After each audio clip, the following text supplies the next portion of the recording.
With me in the studio now is Joan Wills, and I'm going to talk to her about the 40 by 30 initiative. Thank you so much for sitting down with me today. How's everything going so far this week? I'm enjoying the conference. It's inspiring to be in the company of so many amazing innovators, engineers, inventors, startups at this forum. So great discussions and very inspiring. Well, and you're here to talk about, many things I'm sure, but one of the things is the 40 by 30 initiative. So I want you to break it down for me. What is that? Sure. So the 40 by 30 initiative started in a dinner conversation with the SAE Foundation Trustees Group, where I was sharing some research from the Society of Women Engineers that the graduation rate of women from US universities has been flat at roughly 20% for the last 10 years. And we happened to notice that as we talked about the STEM talent gap to enable our industry to transition to low carbon, zero technology vehicles and mobility solutions, it happened to be the same number. If we could double the graduation rate of women by 2030.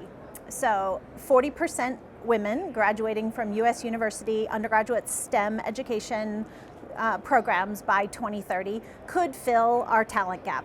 Now, that's a dramatic oversimplification of how we will solve the problem, but it's a good just high-level statement of the problem and one potential solution path. Well, yeah, it's a very clear goal, and why not strive for it? I guess, what are the reasons why we'd want more women in the industry? Yeah, so one, half the world is women. And so as we look at the STEM talent gap that faces our industry, that's a very undertapped and very qualified, potentially capable workforce. So that's one, availability. Second is, as we have more diverse teams that are inventing solutions, we will have better solutions that are more applicable to our societies, our communities, and our world. Why do you think the percentage is so low for women coming out of university?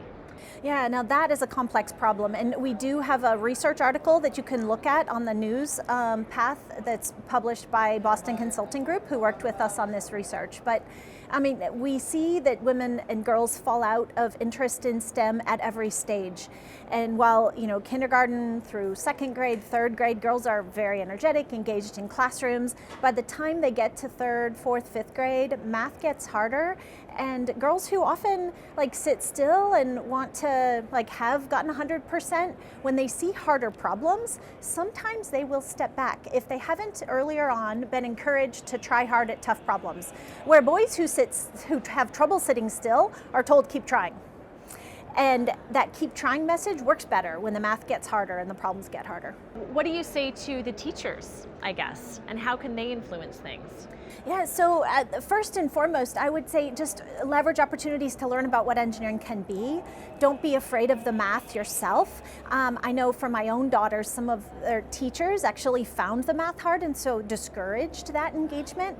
And so programs like A World in Motion, where engineers can be present, can help teachers understand and learn about opportunities, and ask for help to make these role models and career paths visible, because there are a number of people out there doing these interesting types of work, and making that visible and helping students see role models is helpful. And you mentioned maybe in the role I'm in there aren't as many women, but a high school student doing great in math and enjoying a project in science can be a role model to a grade school student.